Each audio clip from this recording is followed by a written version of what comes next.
y le he pedido permiso un poco a los dos para comenzar de una manera distinta y conectar lo que estamos haciendo, la formación periodística, con sus experiencias individuales y luego hablar, lógicamente, de lo que está pasando en los medios. No necesitan presentación, se los presento de todas maneras. Daniel Matamala, Mónica Rincón, un aplauso para nuestros invitados. Bueno, me voy a tomar 2 minutitos para que hablemos del mundo universitario y que hacer un par de recuerdos de precisamente la etapa en la que ustedes están y cómo la vivieron ustedes. Les quiero preguntar específicamente por su motivación para entrar primero a la carrera y luego si la motivación por lo específico de algún medio estuvo presente o la verdad es que era la formación periodística más allá de en qué medio trabajar lo que los motivaba a estar dentro de la carrera. Bueno, gracias por la invitación. Primero, gracias a todos por venir y por tomarse unos minutos para compartir aquí. En mi caso, para mí, estudiar periodismo siempre fue la opción, desde siempre, desde muy chico. Yo escribía como revistas, me gustaba el deporte, entonces escribía como revistas sobre fútbol de chicos, sobre hechos que eran mezcla de realidad con ficción, como cuando uno es niño, y las repartía, qué sé yo. O sea, para mí siempre escribir y el mundo de la revista, del libro, del diario, que era algo que veía, que me llamaba mucho la atención, siempre fue como parte, y yo desde muy chico siempre dije, quiero estudiar periodismo. No sé por qué razón, porque yo jamás, nadie de mi familia tiene nada que ver con periodismo, pero por alguna razón yo desde muy chico estaba muy involucrado en eso, y siempre me llamó mucho la atención el mundo del periodismo. Ahora, para mí, periodismo era periodismo escrito. Yo cuando entré a estudiar periodismo siempre pensé en trabajar en un diario, bueno, además en esos formatos tradicionales, ¿no? Que hoy día hay muchas más opciones, pero en esa época era como prensa, radio, televisión lo que uno pensaba. Estamos hablando de la prehistoria ya a esta altura. Y para mí siempre fue trabajar en un diario, para mí siempre fue pensar en escribir. Para mí periodismo y escribir siempre eran cosas que iban muy de la mano en lo que yo pensaba. Y además deporte en ese inicio. No, ya no, a mí me gustaba no? más el deporte, pero nunca me gustó el periodismo deportivo como para dedicarme a eso. Era muy bueno para practicar. Extraordinario, un futbolista de gran calidad. Bueno, me dediqué al periodismo también porque como, claramente por otro lado no me iba a funcionar, ¿no? Porque el talento no me acompañaba. Pero no, nunca me interesó el periodismo deportivo como tal, ya estudiando en la universidad. Siempre me interesaba más bien el tema político. Y también en la universidad siempre eran los talleres de escritura y el reporteo que tenía que ver con escribir el que me llamaba la atención. Nunca me llamó la atención televisión en la universidad. Y cuando quedé para hacer la práctica, quedé en varios medios y dije, bueno, como me voy a dedicar a la prensa escrita, voy a hacer la práctica en televisión para aprender de un mundo que no conozco, que siento que no he aprendido mucho en la universidad, para aprender y tener también esa posibilidad. Y entré a hacer la práctica en Canal 13 y ahí me enamoré un poco de las posibilidades que tiene el medio televisivo también, de las posibilidades de contar historias, de contar historias con imágenes, de todo lo que se podía hacer a partir de ahí. Me impresionó mucho, me gustó mucho y por eso me quedé y hice una carrera, digamos, desde la televisión, aunque siempre estando también en otro formato y teniendo la posibilidad de escribir, de investigar para libros. Pero te diría que en mi caso personal fue así, siempre muy claro en que el periodismo era lo que yo quería, absolutamente, pero lo de la televisión fue más bien accidental. Y de hecho yo siempre me he definido como periodista, no como persona que trabaja en televisión, ni mucho menos como rostro, que es una palabra que odio con todo mi ser. Que me parece terrible que un periodista se considere rostro. No, ya, no puedo borrar la pregunta que de los rostros. Las sillas. Entonces yo siento que soy periodista, que puedo trabajar en muchos medios, que he trabajado preferentemente en televisión, pero lo de televisión es una cosa más bien circunstancial y lo del periodismo sí para mí es una opción de vida muy profunda. Perfecto. Mónica, en tu caso. En mi caso, yo vengo de una familia donde no hay prácticamente libros científicos en mi casa. El humanismo era claramente el área que me iba a gustar. Bien temprano tengo claro que me gustaba el periodismo. Nosotros hacíamos mucho de chicos con mis primos, hacíamos obras de teatro, hacíamos también, yo hacía entrevistas en el colegio, me mandaban a hacer un trabajo y yo entrevistaba a José Manuel Santos y buscaba a los representantes del movimiento Sebastián Acevedo, que era un movimiento contra la tortura fuera de la catedral y era, no soy tan vieja, entonces era chica, sí, así, claro. o sea, nací el 75, que para ustedes es súper antiguo, digamos, pero en el fondo era chica cuando hacía esas cosas, tenía 10, 12 años y me interesaban mucho ya esas cosas. Entonces, mi primera intención tenía que ver con comunicar, tenía que ver con lo humanista y luego en una familia en donde se comentaban las noticias, se veían las noticias juntos, era como parte como de la ceremonia o de los hitos familiares, era ver todos juntos las noticias y comentarlas juntos, donde además mi papá hizo algo que también hicieron con él, que era, nosotros somos 5 hermanos y yo soy la menor, y la verdad es que siempre nunca se dejó que se discutiera en la mesa algo que no entendía yo o cualquiera de mis hermanos. Entonces, si yo no entendía algo, no es que ya da lo mismo, el cabrón chico no entendió, no. Se paraba, se le explicaba a esa persona, se le dejaba opinar igual que a los otros y después se seguía con la discusión. Y yo creo que todo este ambiente me fue marcando mucho. Yo siempre vi a mi papá y a mi mamá leer mucho, leer los diarios también. Cuando yo no sabía leer, tengo fotos con el diario al revés o tratando de hacer como que leía el diario porque encontraba que era pero ya lo máximo. Y me importaba mucho también, trabajé además, para mí era súper importante encontrar una profesión que tuviera un sentido social importante. Yo hice trabajo en poblaciones desde muy chica, o sea, empezamos en cuarto básico, hacíamos trabajo en población, lo seguí haciendo en la universidad, me importaba el tema social también. Entonces, finalmente, a los 14 años le dije a mi mamá que iba a estudiar periodismo y que me iba a venir a Santiago, además. Porque en la época en que yo estudié periodismo en Concepción, que tiene una universidad preciosa, había solo una generación que había salido de esa universidad. Y yo además parece que, dice mi mamá que le dije que yo quería entrevistar al ministro y no al Ceremi. Lo cual también es injusto porque las regiones también, las otras que no son la metropolitana, también requieren de periodistas, pero entre la mezcla de universidades que todavía no estaban muy consolidadas y esta necesidad de también como que quería hacer las entrevistas a los personajes relevantes y el centralismo que yo ya notaba, entonces lo decidí y a los 14 le dije y me dijeron, bueno, que le vaya a ir en la prueba primero y después vemos. Y entonces como que fue una definición bien natural. Lo otro que a lo que postulé también tiene alguna relación, no es muy incoherente con el periodismo. Postulé a arqueología también. Fue una de mis postulaciones un poco más antigua en la búsqueda de la historia, pero tenía que ver con descubrir cosas, con la búsqueda de la verdad, con poner temas en discusión, con investigar cosas. Y postulé también, pero sin ningún talento, solo como un gesto simbólico a teatro. No. Pongo muchas caras cuando trabajo, pero no era lo mío el teatro, claramente. Y nada, y se definió como, ya a esa edad, ya lo tenía súper claro, y cuando iban como las charlas vocacionales, yo decía, ¿de qué voy a las charlas vocacionales? Yo tengo súper claro lo que quiero estudiar. Y después el medio... Claro, ¿y veías ya la televisión como el medio favorito? ¿O también era el diario? Yo tenía como dos tendencias. Uno era la radio. La radio en provincia es y era también, puede seguirlo siendo, pero en la época en que yo viví, que era la época más de la dictadura, la radio era algo muy potente. La radio era con lo que tú te levantabas toda la mañana. En Concepción, además, la radio Bio Bio, el hombre que no es informado, no puede tener opinión, los tambores de cooperativa, son parte de lo que te marca, y a mí entonces el periodismo, la información y la radio como medio me gustaba mucho. Y yo pensaba que iba a empezar trabajando en diarios, pero nunca en crónicas, siempre pensé en reportaje. Y por eso cuando postulé para la práctica, postulé a los cuerpos de reportaje, no a crónica. Y quedé en varios medios también, quedé en el cuerpo de reportajes, pero me espanté mucho cuando fui a la entrevista, y esto conecta también con los temas feministas, cuando me preguntaron en la práctica si yo estaba pololeando y si pensaba casarme y tener hijos. No les preguntaron eso, ¿no? Ya. Pero eso me chocó harto porque en el fondo o estaban pensando si era una mujer de familia, o estaban pensando en el fondo cuándo iba a pasar a ser para ellos un cacho porque iba a tener guagua.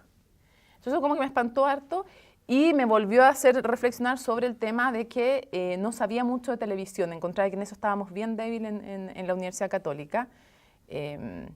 A pesar de que había tenido grandes ayudantes como Daniel. Mentira, fue al revés, pero ya estoy cambiando la historia. Ahora él me hizo ayudantía a mí.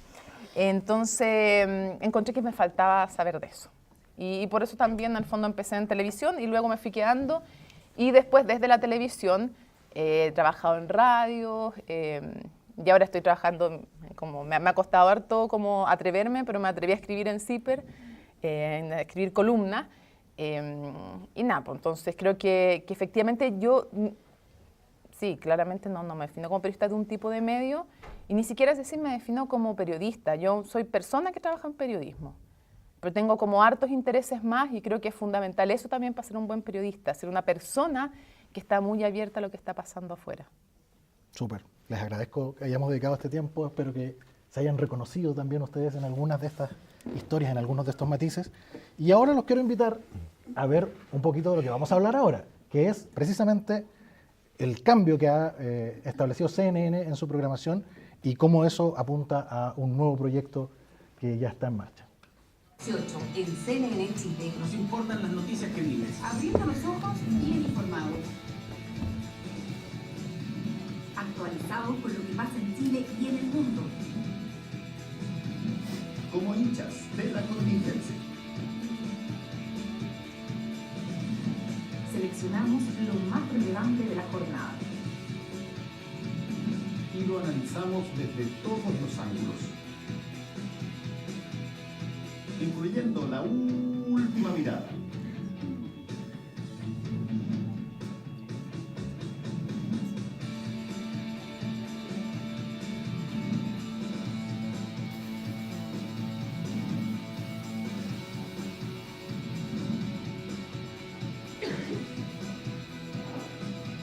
Porque este 2018 en CNN Chile, vamos más allá. Bueno, así Hermoso yo. van más allá. Bueno, ciertamente, y con esto quiero partir, dejar atrás la noción de un noticiero central, claramente es ir más allá. Partamos por ahí. ¿Cómo se toma una decisión tan radical como abandonar el concepto tradicional de noticiero central? Sí. Bueno, lo veníamos, por lo menos desde el año pasado, viendo como una posibilidad. Fundamentalmente pensando dos cosas. Primero, lo que se hace, por ejemplo, en televisión en cable en Estados Unidos. Si tú me preguntas, ¿cuál es el noticiero central de CNN? CNN tiene programas muy reconocidos, Anderson Cooper, Wolf Blitzer, etc. Pero no hay un noticiero central que sea como la gran nave madre del canal. Y en canales como Fox o como MSNBC pasa lo mismo. Y eso tiene toda la lógica del mundo con el tipo de persona que ve CNN y con el tipo de información que tenemos todos hoy día. Yo creo que el concepto tradicional de que a las 9 o a las 9:30 de la noche, todos los días, la gente se va a sentar frente al televisor y nosotros le vamos a contar, miren, esto es lo que pasó en el día, es un concepto completamente obsoleto. Ustedes en sus teléfonos se están enterando ahora de lo que está pasando y claramente a las 9 de la noche no quieren sentarse frente a un televisor a que alguien les diga lo que pasó en la mañana o al mediodía. Ustedes ya lo saben sobradamente y el público de CNN lo sabe hace mucho. Lo que quiere es qué le podemos presentar de adicional nosotros, qué le podemos dar en términos de contextualizar mejor la noticia, de contarles qué hay detrás de los acontecimientos, en darles miradas, perspectivas, puntos de vista. Y eso es lo que intentan hacer los programas que estamos poniendo en horario prime, que haya un valor agregado distinto, que la gente sienta que en CNN le estamos diciendo algo diferente de lo que no se ha enterado sencillamente con el teléfono, con las redes sociales o con los sitios durante el día. Y en fondo esa es la apuesta, es una apuesta bien arriesgada, por cierto, porque somos los primeros que la hacemos en Chile, pero creemos que tiene mucho sentido para nuestro público, para nuestra audiencia, decirles, les vamos a entregar algo distinto. Y vamos a entablar con ustedes una relación diferente que parte de la base que ustedes son personas hiperinformadas, hiperconectadas y que no necesitan sentarse a que les contemos lo que pasó en el día. Y también tiene que ver con un equipo que se atreve a tomar riesgos. Cuando nosotros comenzamos hace 6 años más o menos con los editoriales en CNN Prime, por ejemplo, no se estilaba que en televisión se hicieran columnas de opinión y fue un riesgo que asumimos todos como equipo. Porque también en algún momento trajo hartas críticas incluso de colegas. Y por lo tanto implica que era algo que a nosotros nos parecía tremendamente tradicional, que era no abandonar los 3 géneros del periodismo, interpretación, información y opiniones, como si te dijera, nunca más vas a informar porque estás en televisión. No, ¿cómo? Bueno, ya, opinar era lo mismo. Y además, siempre ha habido crítica a espectáculos, deportiva, no sé, en farándula incluso hay como una cierta crítica o editorialización sobre temas extraños, pero está bien, hay. Y no había respecto a la contingencia. Entonces también implica un equipo que es capaz de tomar riesgo y yo creo que una línea editorial donde se tiene un alto concepto de la audiencia, porque es cierto, algunos son hiperinformados, hiperconectados, como dice Daniel, pero también hay un público súper relevante que no es el ABC1 hiperinformado, pero es un grupo que quiere y aspira a tener esa información y que quiere y aspira otros temas de debate. Y a mí me ha pasado en situaciones, por ejemplo, que yo caigo en el prejuicio de pensar que me están hablando de otro programa, de otro canal o que se han equivocado. Y uno de los mejores tweets que yo he recibido es el de una persona que me dijo, habíamos hablado de la crisis en Nicaragua y la relación que tenía eso con Chile y que cómo cuestionaba a la izquierda chilena. Y el mejor tweet, y lo tenemos guardado con la gente que hacemos marca registrada, es el de una asesora del hogar que dijo, dígale a sus panelistas que esta asesora del hogar por primera vez se interesó y entendió un poco más de otro país y de Nicaragua. Si hacemos eso, yo encuentro que incluso más que el golpe que uno quiere, que la influencia que uno quiere, es que entonces le estamos dándole voz a los temas que no están presentes, a la gente que no está presente, pero además estamos de verdad democratizando la información. Entonces yo creo que no es solo no le hablamos solamente a una élite, sino que le hablamos a mucha gente que quiere y está carente de contexto y de información un poco más profunda. Y igual que como un señor me dijo una vez, me gusta que me den los temas masticados. Yo no hablo inglés, por ejemplo, me dijo, y ustedes han tenido gente que ha leído muchos libros en inglés, en francés, en alemán, citaban. Yo no voy a ya hablar esos idiomas. Qué bueno que mastiquen, porque igual yo la tengo que tragar, dijo la información. Yo tengo que hacer mi proceso. Pero qué bueno que ustedes me pongan esos señores tan cultos, me dijo, a los que yo no tengo acceso. Bueno, pero me imagino que esto también se da en un contexto donde es la idea de estar en el cable y no en la televisión abierta el que permite esto, aun cuando en nuestro caso la penetración del cable alcanza a un gran porcentaje de la población. ¿Se puede soñar con algo así en televisión abierta? O sea, yo creo que en televisión abierta puede haber contenidos de mucha calidad y aquí estamos hablando, pues son dos cosas distintas. Una cosa son los formatos en los cuales se entrega la información, que es la innovación que estamos haciendo ahora. Pero nosotros hace mucho tiempo que venimos entregando contenidos también que son distintos a los de televisión abierta. Hablar, por ejemplo, muy abiertamente del poder, que es lo que hacemos en CNN Chile. Nos dedicamos a hablar del poder y hacer esa crítica del poder muchas veces desde la posición que tenemos nosotros. Eso es algo que venimos haciendo hace tiempo. Y yo creo que es algo que perfectamente puede tener y tiene espacios, y ha tenido espacios en televisión abierta. Hemos estado nosotros en programas como Tolerancia Cero o como el Aquí está Chile, donde había esa mirada desde los ciudadanos, una mirada que también era más crítica, menos complaciente hacia el poder. Y ahora estamos hablando de formatos que son distintos. Y yo creo que absolutamente la televisión abierta también puede innovar y puede moverse hacia otro tipo de formato, hacia otras formas de presentar la información. Hay ciertos como especies de consensos que están ahí porque no se tocan. Por ejemplo, que un noticiero tiene cierta estructura, pero eso es un instrumento, sencillamente, es una herramienta. No hay que enamorarse ni de los instrumentos ni de las herramientas, sino de los fines que tú persigues. Y el punto es cómo tenemos una población que está más informada, que puede tener acceso a mayores puntos de vista, mejores perspectivas sobre los temas que interesan. Si eso es en un formato de noticiero tradicional, o es en un programa como el que está haciendo Mónica ahora, que es un ranking de noticias, o es en un formato como el que estoy haciendo yo, que es una noticia en profundidad, al final es bien irrelevante. Lo importante es que esos formatos estén al servicio de entregar mejor información. Y yo creo que esa innovación se puede hacer tanto en cable, como en televisión abierta, como en internet, como en redes sociales. O sea, hay que ocupar todos los medios para el objetivo final, que es tener una población y una ciudadanía más informada y más empoderada en los temas que le importan. Ahora, yo creo que eso es el deber ser, pero yo creo que lo que sí reconozco que desde la humildad también lo reconocemos en CNN Chile, que el estar en el cable te da ciertas posibilidades que no tienes en la televisión abierta. El puro hecho de no estar medidos por el People Meter te da una posibilidad de, no sé, abrir con temas internacionales, que debiera ser el objetivo también, si es que es el tema más relevante de la televisión abierta. Pero es cierto que tienes ciertas posibilidades, sobre todo de experimentación, que no hay tanto en la televisión abierta, porque yo creo que podríamos hacer cosas en televisión abierta que no estamos haciendo y que en el fondo que no se exploran, pero no se exploran también porque hay una cadena bien perniciosa en la que todos nosotros somos parte. Porque cuando tú haces encuesta, toda la gente ve People and Arts. Claro. Y cuando si le sacas una foto de qué está viendo en ese minuto, probablemente muchos de ellos están viendo a Quique Morandé. Entonces también, ¿qué benefician con su sintonía? Por otro lado, el conservadurismo muchas veces de quienes apuestan por dónde ponen la publicidad, también complota contra los nuevos formatos, porque yo creo que es posible tener éxito con distintas apuestas en la televisión abierta, eso es posible, pero eso requiere también de público, requiere de auspiciadores y ejecutivos dispuestos a arriesgar, porque las apuestas tampoco se consolidan, no es que en 2 semanas en el fondo tú tuviste consolidado un cambio, sobre todo si vas a, entre comillas, cambiarle la costumbre a la audiencia. Entonces también hay que tener menos conservadurismo desde los ejecutivos de televisión, desde quienes conducimos, los editores, los auspiciadores. En ese sentido, a mí me gusta mucho el cable porque también es como un paraíso, porque son 24 horas de noticias y porque hay más posibilidad de experimentar y menos como inmediatez en los resultados. Ahora, yo creo que hay muchas apuestas que sí tendrían éxito en la televisión abierta.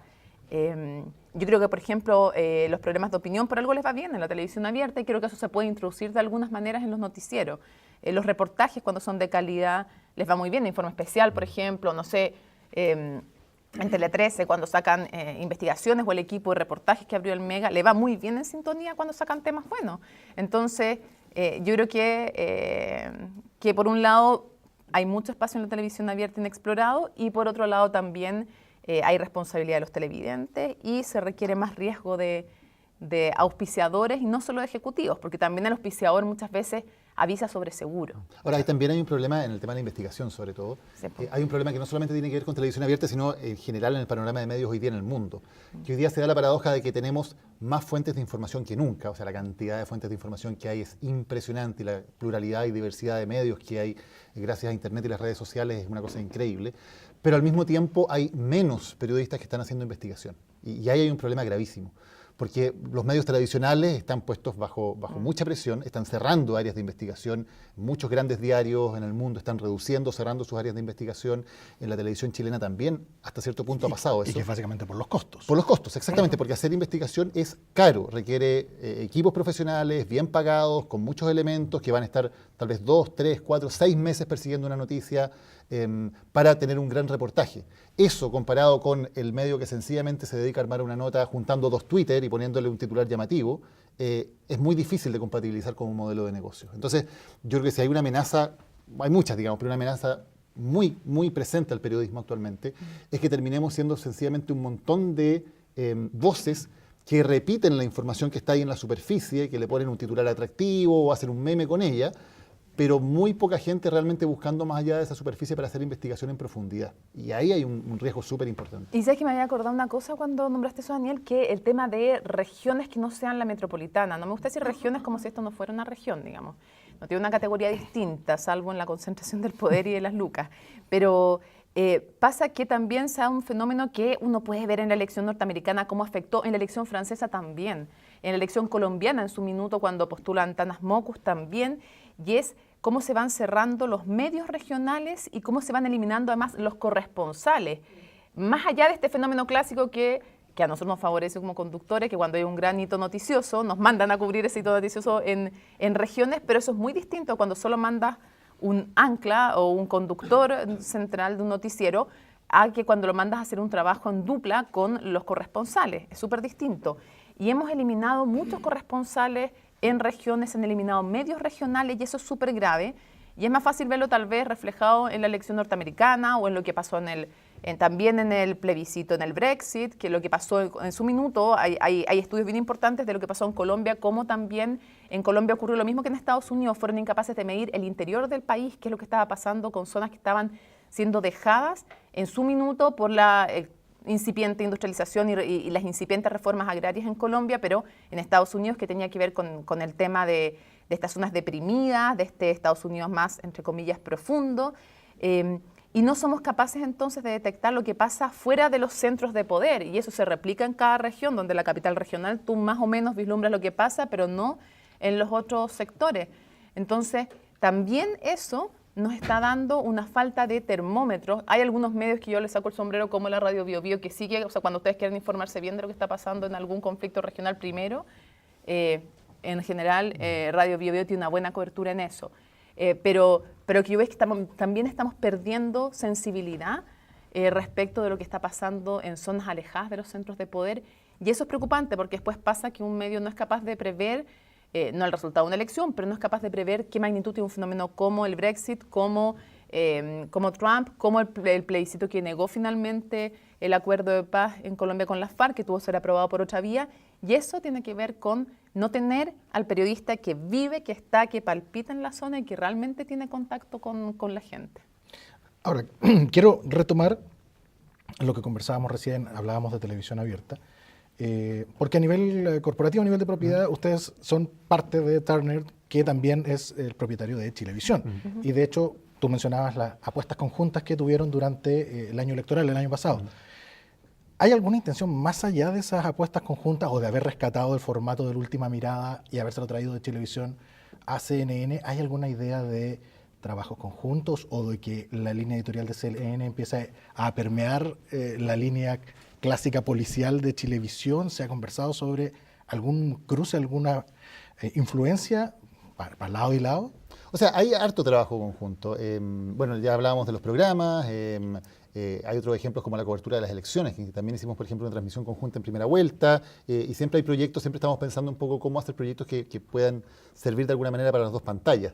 Además hay una diferencia editorial que se ha ido cerrando, porque si ustedes ven el noticiario de Chilevisión hoy, es bastante distinto al noticiario de Chilevisión hace un año. Claramente hay menos énfasis en lo policial, se están abriendo a otro tipo de temas más ciudadanos y también ha habido, por lo tanto, una cierta... Seguimos siendo líneas editoriales distintas, cada uno tiene un público distinto, pero claramente no hay tanta diferencia como había tal vez hace 1 o 2 años, de modo que en eso se ha ido avanzando. Y también hay un trabajo que es más invisible, que tiene que ver con los trabajos, con cómo se hace también producción conjunta, como muchas veces elementos de producción pueden servir para ambos canales, o muchas veces un móvil que está desplegado por un canal sirve para los dos, o hacemos despachos cruzados. Te pongo un ejemplo.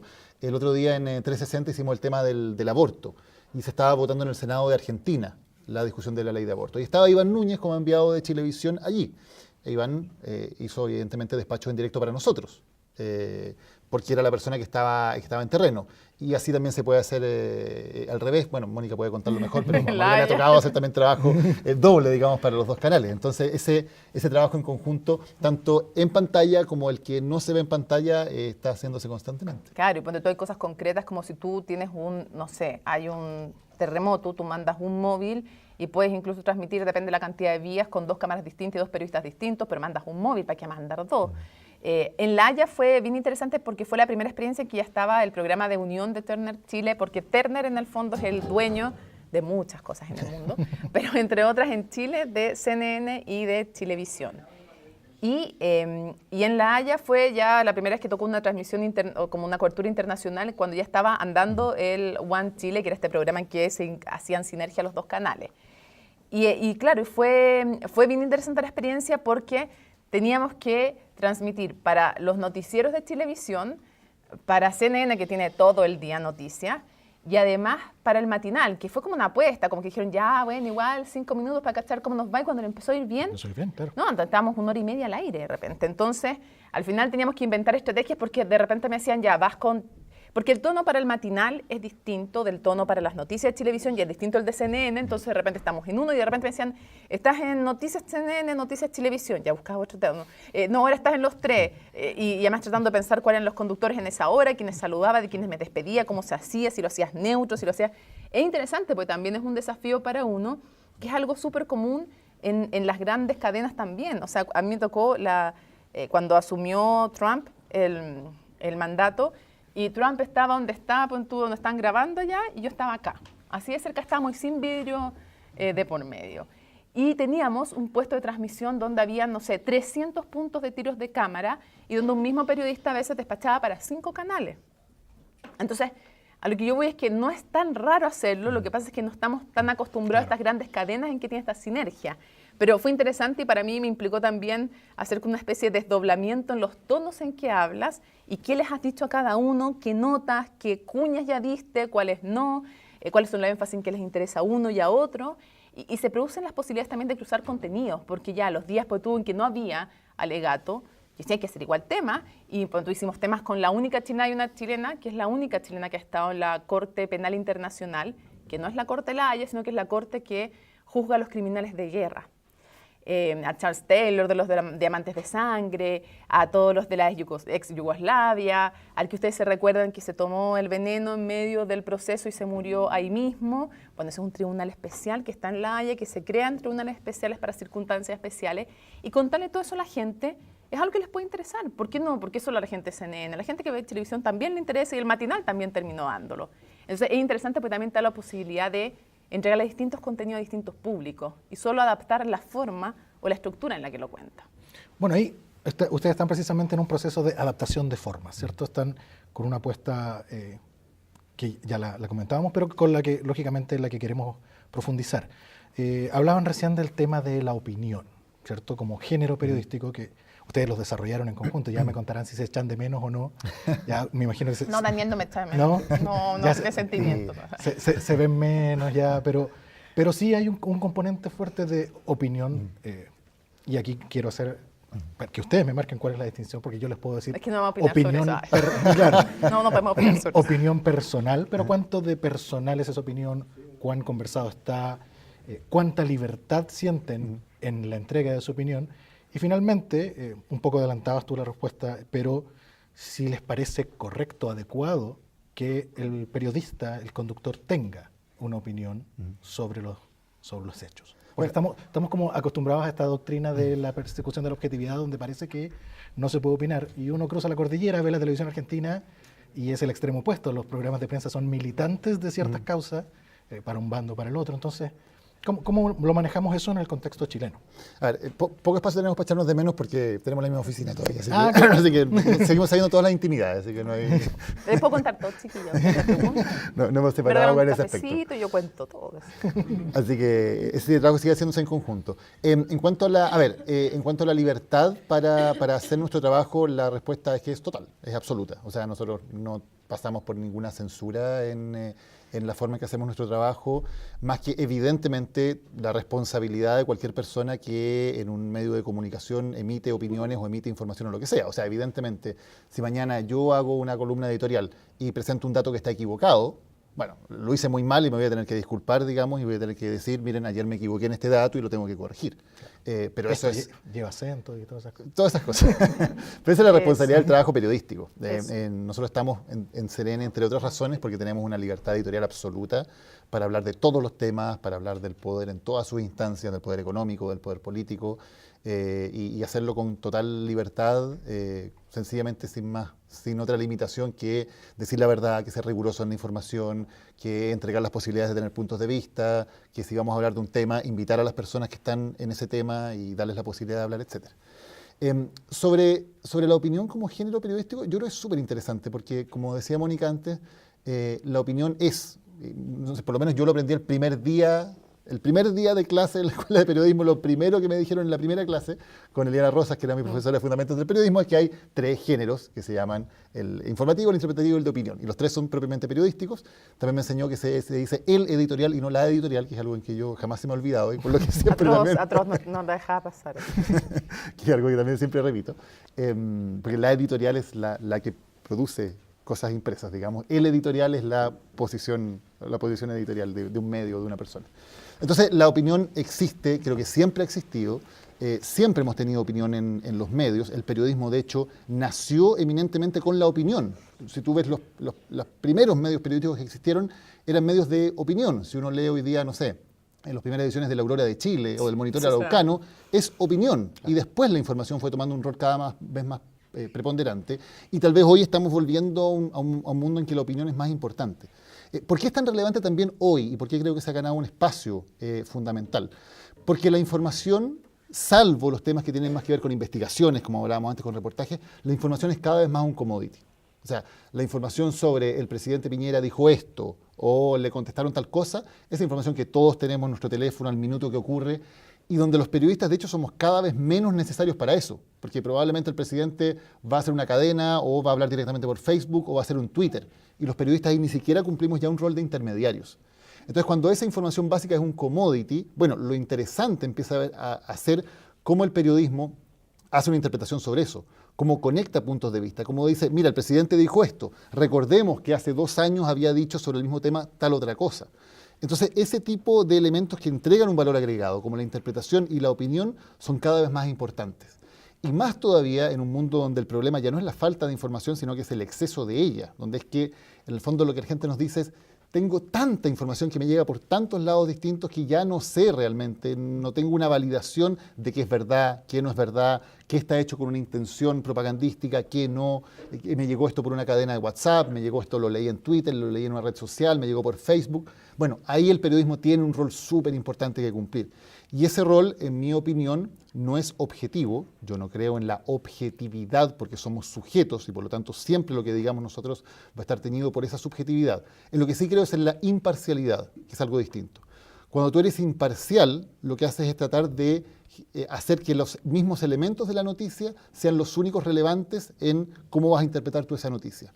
que no sea porque tú tienes una agenda personal, porque estás intentando beneficiar a alguien, porque estás intentando perjudicar a alguien, porque tienes otras intenciones distintas que sencillamente informar al público. Eso para mí es imparcialidad. Esa imparcialidad ha hecho que lleguen palos de lado y lado, en el fondo, Sí. ¿no? Bueno, Precisamente por supuesto, por hacer es el... que- el Ahí Está trabajo. bien esa dicho es la la pega. idea. Po. Ya. Que en el fondo la independencia, si es eso, es que tú tienes, o sea, tú puedes ser católico, budista, musulmán, ateo, pero tú no informas desde ese punto de vista. Tú no por ser, el ejemplo más burdo sería que no por ser católico vas a dejar de cuestionar al Papa antes de venir a Chile.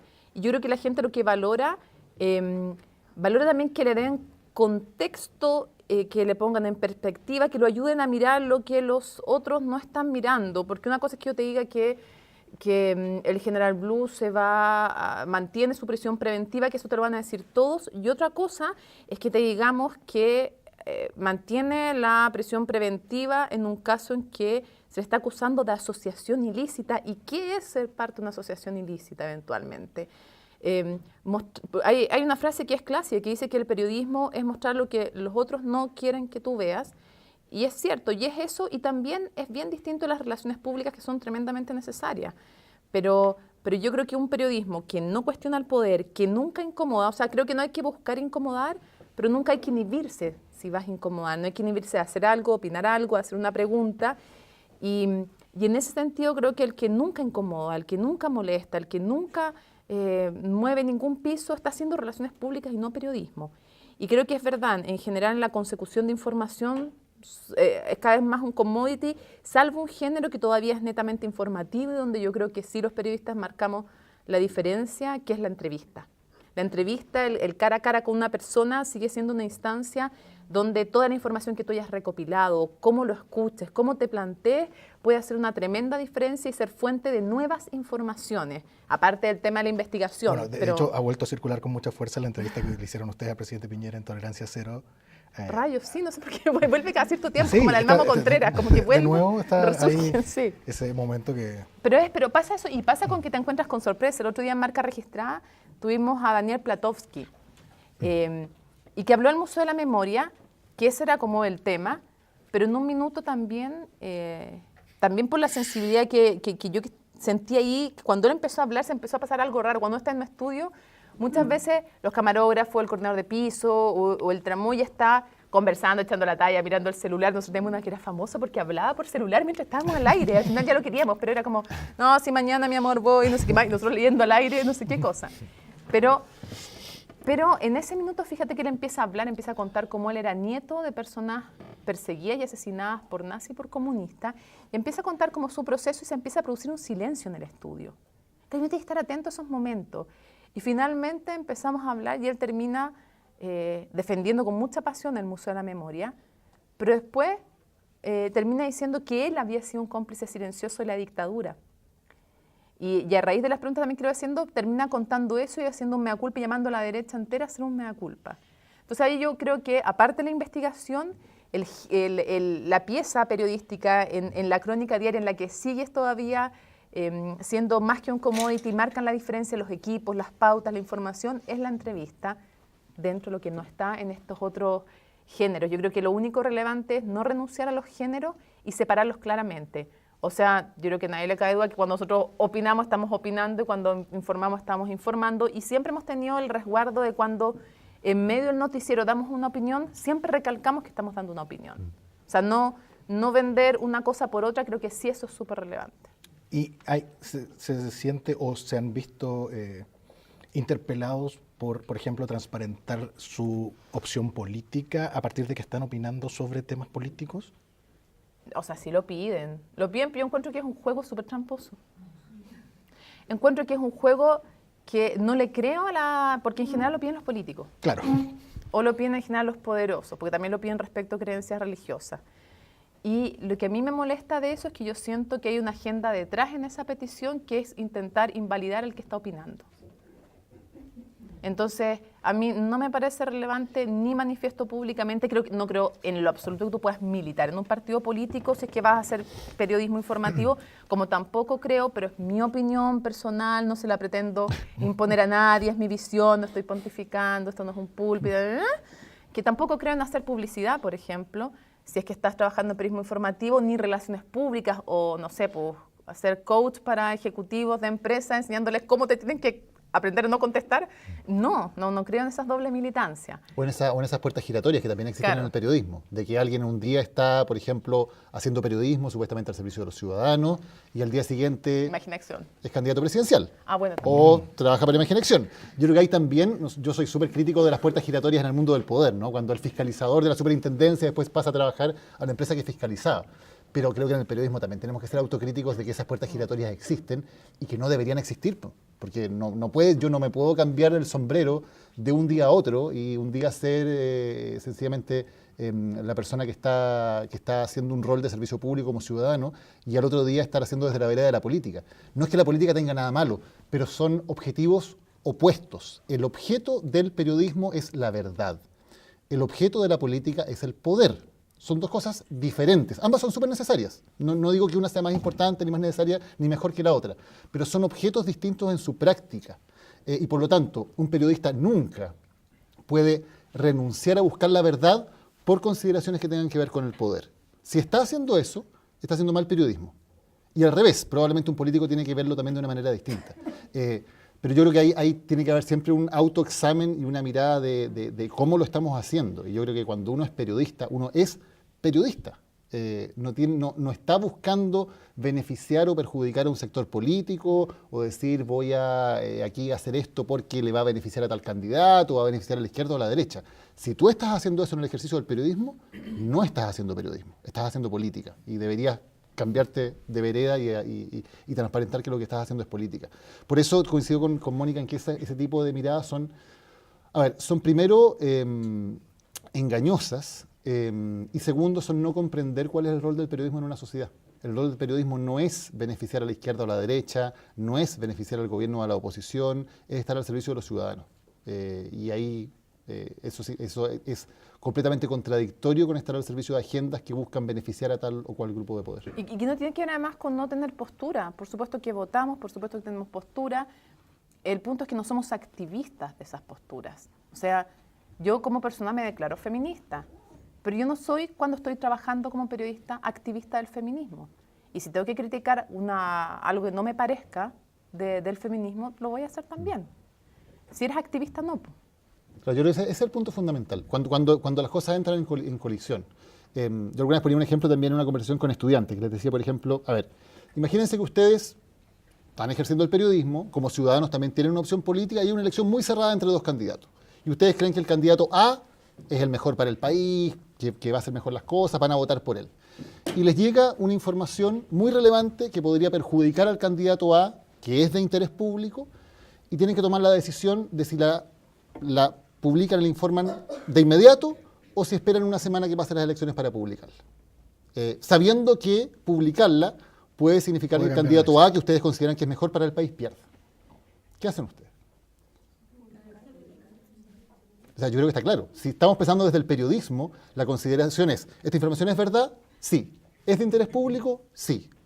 Listo. Se acabaron las consideraciones. El resto, las consecuencias políticas que tengan, si un candidato gana, si un candidato pierde, ¿qué pasa con eso? Eso no es lo que debe considerar el periodismo. El periodismo tiene que ver, esto es verdad y es de interés público. Si se cumplen esas dos condiciones, tiene que publicar. Y me parece que cuando uno empieza a hacer la otra consideración, es decir, bueno, pero podríamos esperar un poco porque al final podría ser que esto tenga tales consecuencias que yo no quiero, ahí ya estás dejando de hacer periodismo y estás haciendo otra cosa. Super. Quiero, para ir cerrando esta parte y también pasar a todo el público que vieron, los alumnos de periodismo principalmente, aunque también veo gente de otras carreras, dejarles también para la posibilidad de hacer un par de preguntas. Quiero que entremos en específico en los formatos que están trabajando hoy. En tu caso, Mónica, preguntarte por esta idea de un ranking de noticias, la idea del ranking que está, que es lo que estamos consumiendo por internet, que es los 5 mejores no sé qué, si viene de ahí con esa lógica más conectada con las redes, y cómo hacen el proceso para decidir cuál es la noticia 5, la 4, la 3, la 2, la 1. tenía una pregunta más sobre el nombre, porque que coincidan tus iniciales con el nombre. Tenía ahí una pregunta. Es solo para intentar que sea difícil reemplazarme. Sí, por Ese eso, es el único eso objetivo. mismo te iba a preguntar. Porque después tienen que buscar con la inicial, entonces... El Murci Rojas, digamos. Por ejemplo, Claro. Bueno, Mauricio Rojas, que ahora está... Que está Maura César- Rivera. claro, Maura Rivera también. también. Podría ser. Hay muchos que quieren ese reemplazo. No sé por qué, pero en fin. Y en tu caso, Daniel, la idea de hacer participar a mucha más gente de esa profundización en la noticia, cómo se escogen esas personas, en qué tipo de representación se fijan, ya que claramente dejó de ser un país binominal, aunque todavía quedan ciertos rezagos Ya. por ahí. A ver, te lo explicamos, miren, para que puedan ustedes hacer preguntas. Marca registrada MR, se le ocurrió el nombre a mi jefe, la verdad. No fue. El resto de las situaciones sí son ideas, los nombres míos. Ya. Pero el anagrama AMR... No. ya. Pero la única es que me ha servido porque en el colegio me molestaban, me hacían con, ay, todas las cosas son tuyas porque dicen MR, marca registrada y no sé qué más. Entonces, por primera vez me ha servido esas iniciales. Eso de respecto al nombre. Y este es el ranking anti-ranking. ¿Por qué? Porque lo que nosotros queremos demostrar es que justamente en la época de las redes sociales y de los cliqueos, nosotros como periodistas no renunciamos a una de las funciones que no hemos mucho dicho aquí, que es jerarquizar la información. Eso es súper editorial también. Es decir, qué de todo lo que hay es lo más relevante. Y es una decisión que hacemos en conjunto en el equipo, pero es el anti-ranking porque no buscamos lo más popular. Buscamos lo más relevante, lo más importante para que las personas estén informadas. Y es porque ustedes saben que cuando ustedes buscan en Twitter, en Google, en Facebook, no les arroja un resultado de búsqueda natural. Yo sé, me imagino que ustedes lo tienen súper claro. Y que tiene que ver con algoritmos que les arrojan como resultados lo que tiene que ver o lo que es más afín con sus preferencias habituales para seguirlos captando en estas redes. Y por lo tanto, el dilema es, si nosotros como periodistas nos rendimos a eso, al cliqueo, y somos espejos de nuestras preconcepciones y prejuicios, o cumplimos el verdadero rol de un periodista, que es crear ventanas para que la gente mire el mundo hacia afuera y con esa información decida. Y nosotros en Marca Registrada estamos por lo segundo, por no renunciar a jerarquizar, por buscar lo más relevante. Buscamos 5 noticias, pero como siempre, esto siempre tiene triquiñuela, como a veces nos pasa que hay una imagen que surgió, que es importante, pero no queremos dejar de ver las otras, inventamos, haciéndole un guiño a las redes sociales, el +1, entonces metemos una de contrabando. El ojo con, que también es como, ojo con esto que está pasando. Ojo, el otro día decíamos, hay 850.000 chilenos que no tienen baño o agua potable en sus casas. 850.000 chilenos. Ojo con esa cifra, que pasa un poco más colada en la CACEN. Y tenemos otra cosa que se llama, que también es un guiño, estamos tratando de hacerle guiño a los millennials todo el rato, que es el doble clic. Porque cuando uno va y profundiza en una noticia, hace doble clic en internet, y aquí tenemos duplas de panelistas, que es la idea de recuperar el valor de los expertos. Y tenemos desde Claudia Agostini, el ex fiscal Gajardo, tenemos a Cristian Riego, a la Ale Injo, que en el fondo tenemos un panel diverso en que, según la noticia, los invitamos. Y tenemos algo que también hemos querido como explicar, que es la sección de entrevistas se llama Nada Personal, que es como nada personal. Y empezamos dándonos nos estrechamos la mano y terminamos así, se supone. Va a llegar el día en que alguien no me da la mano al final, pero no importa. Por mientras no ha pasado todavía. Y la idea es explicar justamente el rol del periodista a través de un concepto que se repita, y es que ni si la entrevista es distendida, emocionante, más dura o más complicada, no tiene que ver con nada personal, sino que lo que nos convoca es la información y la gente a la cual trabajamos. Entonces hemos tratado de hacer un trabajo editorial en que incluso las secciones le expliquen algo a la gente, en que jerarquicemos y a veces cuando hay un tema muy relevante, por ejemplo en el programa encontramos nosotros el video del ministro de Educación. Ese fue un golpe de Marca Registrada.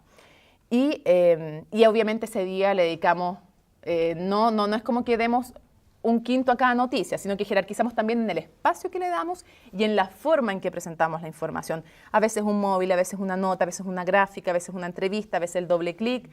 Y ese día, obviamente, como teníamos el video y era un golpe y era un tema ya nacional, obviamente que se llevó, no sé, 2/3 del programa ese tema en especial. Entonces tenemos también esa flexibilidad que jerarquizar es en espacio, en temas, en formas de presentar la información Y eso es algo a lo que no queremos renunciar y no queremos ser el ranking del cliqueo, sino que queremos ser el ranking...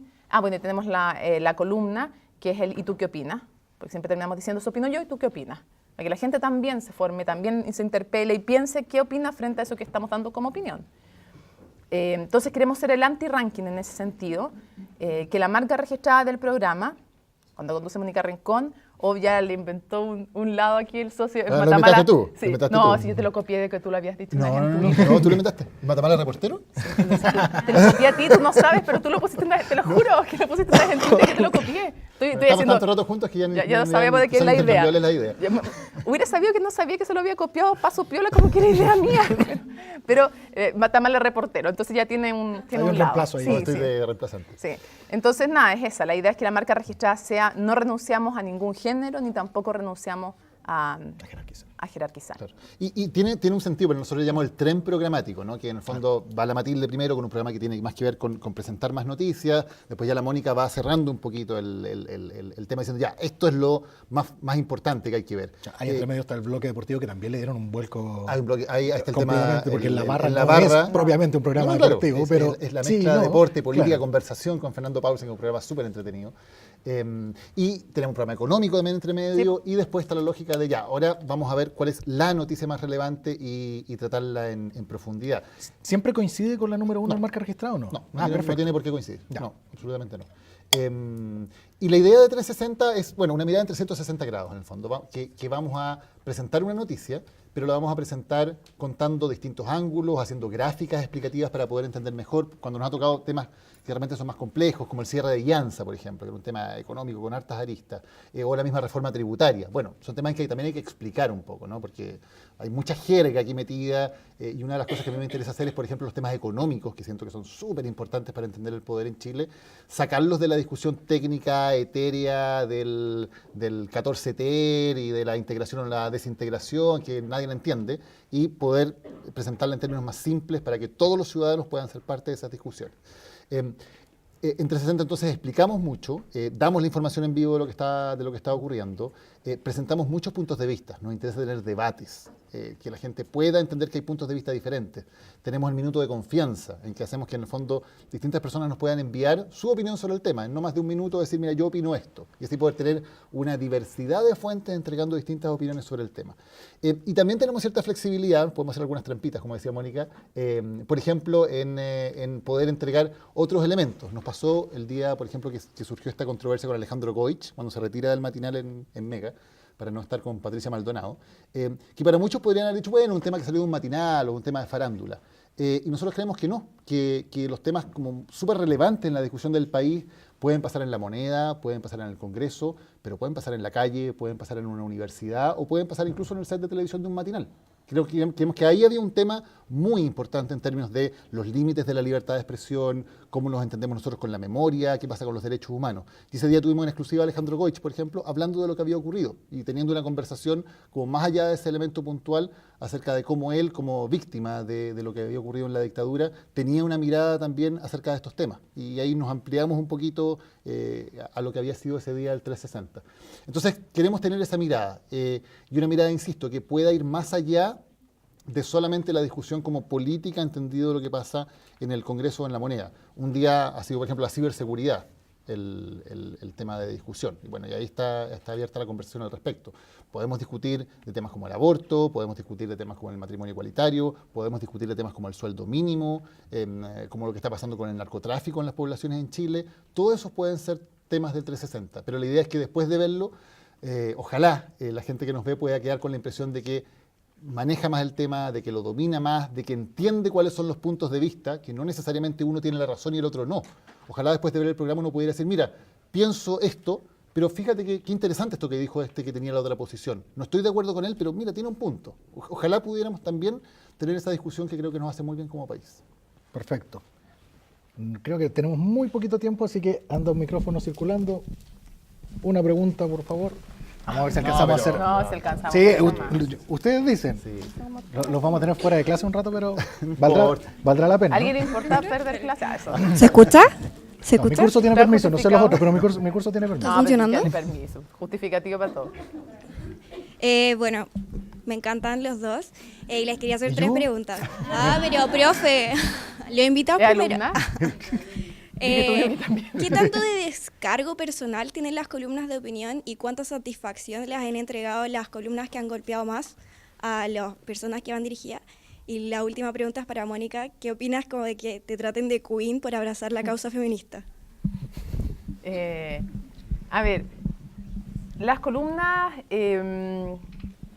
a mí hay una cosa que casi nunca decimos, que a mí, por ejemplo, una de las cosas que me ha gustado mucho, porque fue un trabajo en conjunto durante 6 años, en que lo hacíamos juntos, y que al principio había ciertos resquemores de si podíamos en el fondo escribir a 2 manos, o un día uno, un día otro, y al final la confianza que fluyó así de rápido, nosotros no habíamos trabajado nunca antes, terminó tan fácil que para mí era yo con mucha confianza, si un día había tenido una emergencia familiar, podía pararme frente a la cámara y leer una editorial, creo que casi nunca pasó, pero no tenía ningún problema con leer una editorial que había escrito Daniel, que ni siquiera hubiera visto si lo había escrito, porque sabía que en muchos temas pensamos muy parecidos y en los que no, sabemos los matices que tenemos cada uno y por lo tanto los respetamos y vamos a cuidar dar una opinión que cuide esos matices y que no violente la opinión del otro.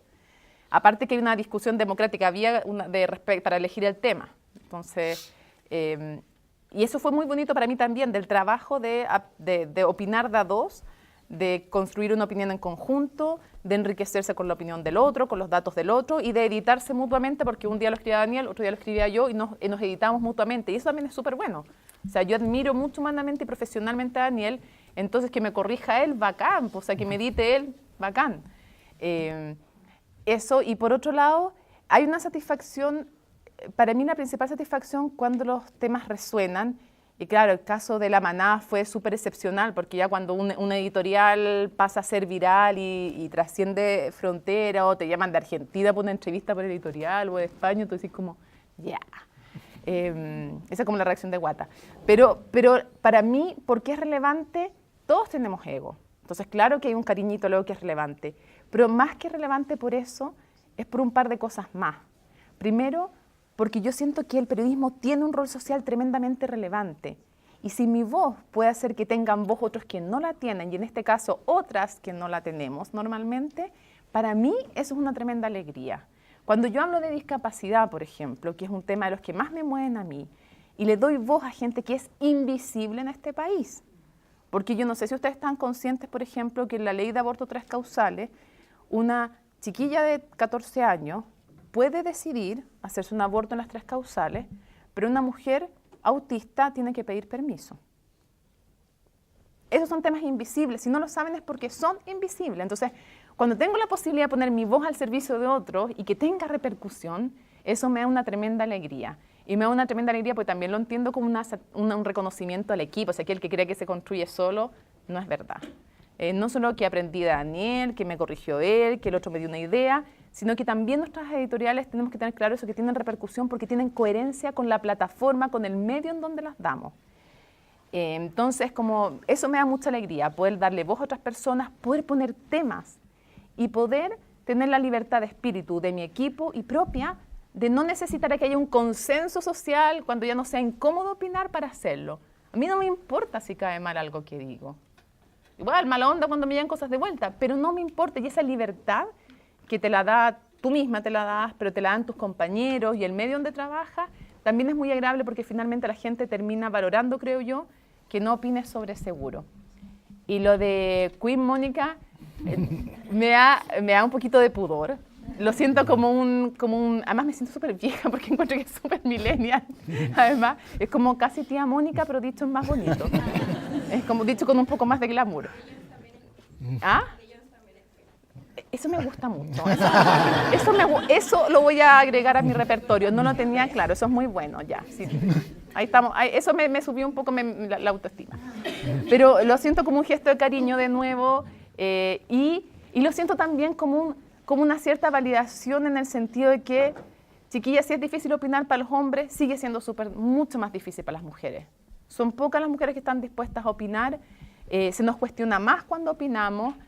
Léanse a Mary Beard, hombres y mujeres, por favor, que ella cuenta cómo cuando una mujer habla, ni siquiera opina, habla en el debate público del tema que sea, no es necesario que sea feminismo, las reacciones de vuelta están 8-1, 7-3, 8-2 o 7-3 o 6-4 cargadas de más agresividad que en el caso de los hombres.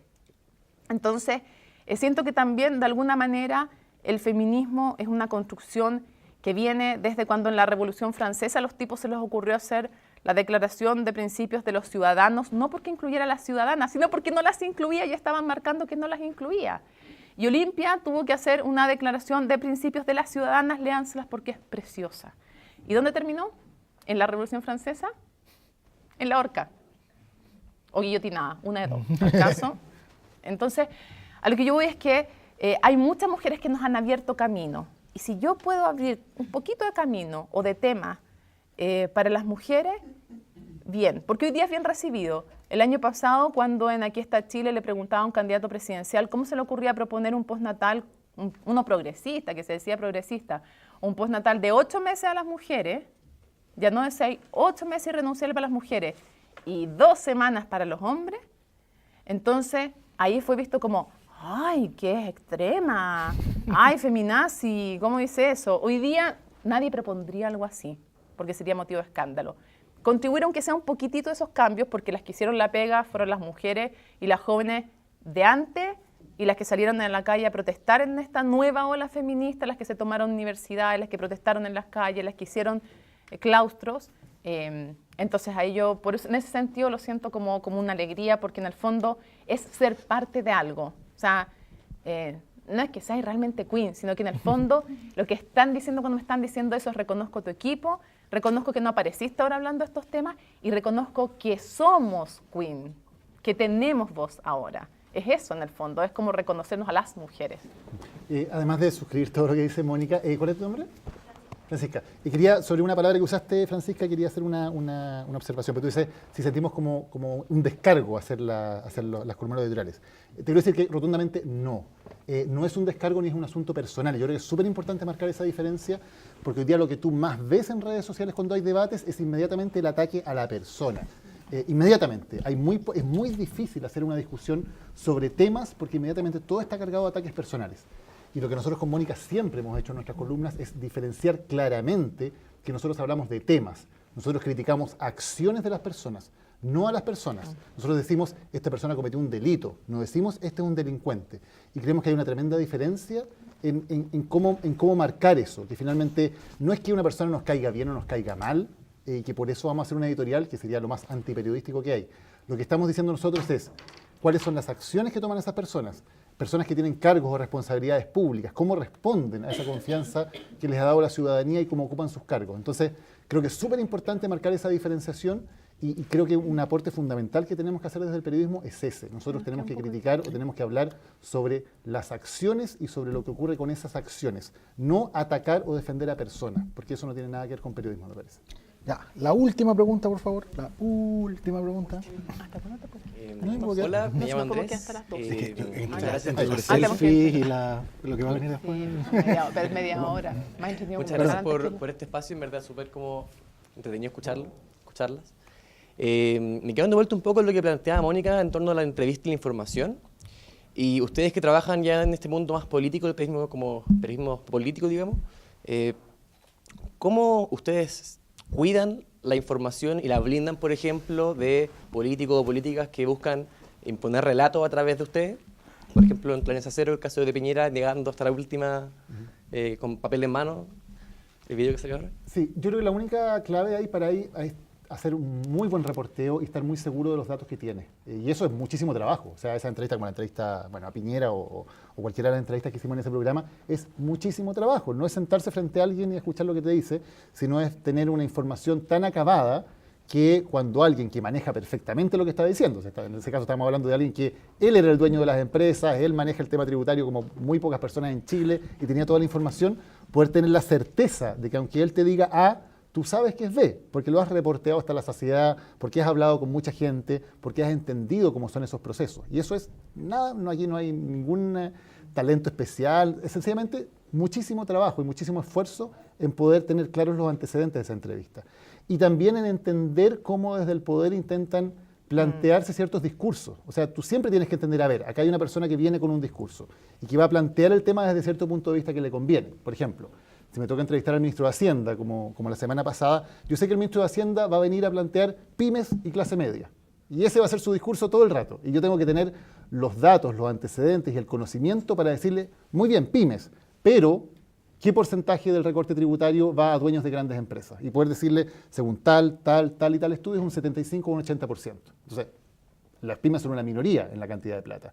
Y poder tener todos los antecedentes sobre la mesa cuando estás hablando con alguien como el ministro de Hacienda, que obviamente maneja su proyecto y maneja el tema económico al detalle. Entonces, yo creo que no hay otro elemento más que mucha información, mucho reporteo en buscar esa entrevista y sobre todo mucho compromiso con entender que tú tienes que ponerte del lado de los ciudadanos y tienes que entender que ahí va a haber siempre discursos armados desde el poder para presentar las cosas de cierta manera y tú tienes que entender cuál es ese discurso y entender cuáles son las debilidades de ese discurso para poder contraponer la realidad a aquel.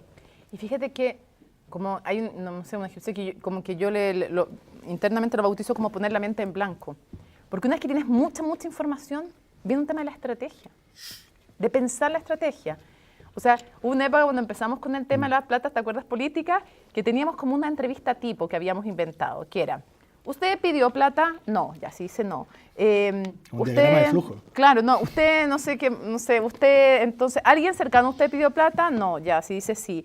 Se dice sí, ¿a quién le pidió? Se dice, que es en el fondo pensar estrategia. Esa es una entrevista tipo que se la hacíamos a todos hasta que llegó el caso de Nafon Baer. Pero se la hacíamos a todos. Pero hay otras cosas que tienen que ver con estrategias puntuales. En eso sirve mucho, yo creo mucho en conversar, en pedirle opiniones a otra gente, en pedirle opiniones a los reporteros, en pedirle opiniones a opositores al que vas a entrevistar. Eso encuentro que sirve en muchas preguntas durante todas las rondas de los candidatos me lo dijeron gente de los otros comandos, me sugirieron ideas que yo pedí. No me gustan las que me llegan, sino que las que vas a buscar. O expertos tributarios, abogados, historiadores. Y muchas veces de ese material el 90% no se usa, pero sirve. Y a mí me sirve mucho conversar también con Daniel. Y el trabajo conjunto, y no competir, sea cual sea tu compañero en pantalla, no competir, sino que ponerse al servicio, porque todos tenemos ego, todos queremos hacer el gol, pero tener claro que primero está la gente y a veces retirarte para que el otro haga el gol y otra vez te tocará a ti. Si tienes claro que en el fondo lo importante es la información. Investigar harto, cultivar fuentes, reportear mucho por fuera, mucha café, mucho teléfono, llamar mucho a la gente. Al Contralor, que logramos tenerlo el lunes en marca registrada, lo perseguimos meses.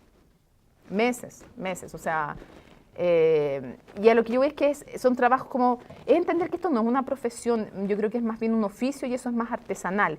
Y también aprender de los errores. La primera vez que entrevistamos a Piñera, honestamente yo encuentro que no lo hicimos nada bien en Tolerancia Cero. Porque nos metimos en un tema como el tributario, del cual yo encuentro que nos faltó, sobre todo a mí, a la personal, preparación.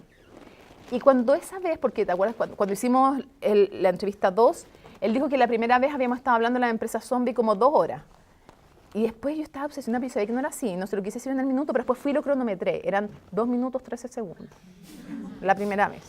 Yo después pero decía, para él fueron como 2 horas. Claro, yo decía como 2 minutos bajo el agua, pero yo decía, ¿pero por qué no? Yo decía, ¿por qué no? Ya ese fue un detalle que se me escapó. Pero lo que yo veo es que en ese minuto, cuando estábamos con el tema de las empresas zombie, por lo menos en mi caso, en la primera vez, ya después de ver lo que nos había pasado con el tema tributario, que yo encontraba que yo por lo menos no estaba bien preparada para enfrentar a alguien que maneja muy bien el tema, cuando tenía el tema de las empresas zombie me contestó un par de cosas, yo encontré que me faltaba con qué responderle y afortunadamente a los 2 minutos 13 retrocedí y me fui. Y dije, esta es una pregunta para investigarla y hacerla mejor. Y efectivamente, la segunda vez que conversamos con él, habíamos hablado con los autores de los libros, habíamos hablado con expertos tributaristas, con abogados, con gente de la ex superintendencia de bancos, de la actual. Entonces estábamos mucho más sólidos para enfrentar esa entrevista. Y Esa es por la que eso, está circulando ahora. Claro. Recirculando. Claro, que es cuando le mostramos el libro que además había la contingencia que había salido el libro de las empresas zombie, con una tremenda investigación. Entonces, también es saber aprender de cuando la embarras, porque uno la vive embarrando también. Pues. Entonces, aprender de qué es lo que hiciste mal, qué es lo que hiciste bien también, aprender de lo que hiciste bien y de lo que hiciste mal, retroceder de repente. Si tienes un diamante en bruto que vas a poder ocupar en otra ocasión, retroceder. Y yo, no sé, por lo menos yo creo que Daniel también, guardamos preguntas.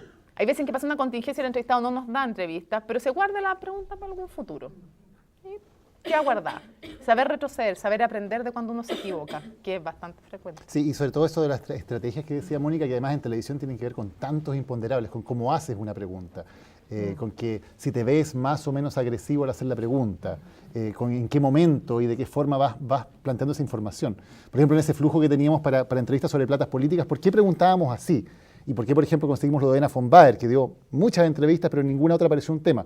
Porque sabíamos que alguien que quisiera ocultar algo, pero sin mentir, te va a responder algo que va por el lado, que no es propiamente una mentira, pero que no te responde realmente la pregunta porque busca el resquicio para irse por ahí. Y por lo tanto, uno tiene que ir entendiendo ya, ¿cuál es el resquicio? ¿Qué haría una persona que tuviera algo que ocultar aquí y quisiera ocultarlo? ¿Cómo te contestaría esa pregunta? Y entonces le va cerrando los espacios por donde se puede escapar esa pregunta. Y eso fue un poco lo que pasó con ese caso con Elena von Baer, pero que nos ha pasado en varias entrevistas, como tener una estrategia y entender cuál es el discurso que se está intentando plantear para saber cuáles son las debilidades de ese discurso y por dónde se puede, digamos, ir mostrando. Porque finalmente lo que uno quiere en la entrevista es que surja la verdad. De nuevo, el objeto del periodismo es la verdad. Y cuando uno busca un entrevistado, lo que quiere no es enfrentarse con él, ni dejarlo mal, ni nada por el estilo. Quiere sencillamente que de esa entrevista fluya la verdad. Y a veces es súper fácil, porque el entrevistado viene, como le pasó a Mónica Komplatowski, que ahí el mérito estuvo en crear un ambiente en el cual esa persona se sintió, en el fondo, en la situación de contar realmente su experiencia íntima con respecto al tema de violaciones de los derechos humanos. Y por eso una entrevista tan bonita y que fue tan valiosa la que hizo Mónica. En otros casos, la estrategia tiene que ser distinta. Porque la verdad hay que sacarla más con tirabuzón. Y déjame digamos. tirarle un piropo a Daniel. Cuando estábamos con el Mama Contreras, y él le dice, pero usted está preso. Porque nosotros al principio teníamos la tesis de que en el fondo, como que él había ganado un poco, y durante la entrevista nos fuimos dando cuenta que no, porque era un derrotado, porque al final estaba preso. Pero entonces Daniel le dice, pero usted está preso. Y él, en vez de como asumirse, o en vez de no sé, o decir, dice que no, pero esta cárcel la manejan militares. Y Daniel dice, no, pues la controla Gendarmería. No, si estos gallos, no sé qué más. Y Daniel le dice, tiene un gendarme atrás suyo. Y él dice, sí, pero está para agarrarme el bastón. Se sepultó, se coció. Porque en el fondo, él había sido alguien que siempre mantenía él el control. Y en ese caso sí había que ir al choque. Y nosotros no tuvimos muy poco tiempo para prepararnos. Pero lo único que sí, dijimos un par de cosas. Nunca llamarle general. Nunca general. Este gallo no merece ser parte del ejército. El ejército no se merece que se relacione con él, aunque fue parte de él. Pero ya no lo es. Y no dejarle pasar ni una. El único objetivo era no dejarle pasar ni una, aunque no sepamos el expediente número 45, el caso número 43, si él dice no hubo violación de derechos humanos, hubo. Yo no maté, mató. Yo no tengo condena, tiene. Entonces, no dejarle pasar ni una, pero también en ese minuto había que ser más duro, ir más al choque, porque él también tenía otra estrategia de respuesta y de desconcertarte. Entonces, ¿qué sirvió? Sirvió también estar de a dos, porque normalmente las preguntas le hacen a uno, y tú con ese gallo los 5 minutos, caché que ese gallo es experto en pregunta contra pregunta, tortura, inteligencia y todas esas cuestiones, porque el gallo te desarticula, y tener un compañero en el fondo te ayuda a que si te dejó medio drogui con una respuesta, el otro está ahí, si es que no está compitiendo. Y tener la agudeza de Daniel de ver el minuto en que decirle eso le hizo pisar un palito, porque fue tanto como el no dejarle pasar, no concederle, no hacernos los simpáticos, que el tipo se terminó descontrolando. Y en el minuto en que estaba como al borde del abismo, Daniel le hizo así, ¡pip! Y cayó. Entonces, tener como también los ojos despiertos para hacerle ese momento en que no es que no tiene ninguna simpatía ni por Manuel Contreras, no tenía ninguna, pero no es que estaba buscando perjudicarlo, sino que se mostrara como realmente era. Y eso fue lo que hizo. O sea, cuando él se rió, por ejemplo, de las mujeres embarazadas, él decía, ay, todas las militas estaban embarazadas de 3 meses cuando las detenía. O la Bachelet nunca fue a Villa Grimaldi. O no, si no se tiraron cuerpo al mar. Bueno, que diga esas cosas abiertamente, que se ría, que muestre la ironía, el descaro con el que dice esas cosas, y que después termine diciendo algo que es como tan, tú me decías, pero logró que dijera lo del bastón, pero es que era la sensación de prepotencia, el mostrar él mismo que sabía que gozaba de privilegio, lo que fue evidente ahí, y lo que terminó provocando el cierre del penal Cordillera. Entonces, lograr tener como ese momento, no para fregártelo, sino para que se devele. Y él se develó así. Bueno, Daniel, Mónica, muchísimas gracias. Creo que hemos conversado no solo de CNN, sino de lo que todos están aquí estudiando y de lo que todos compartimos, que es el periodismo. Así que nada, gracias por estar una vez más, para muchos ser una inspiración a seguir en esta carrera. Quiero que le demos un gran aplauso.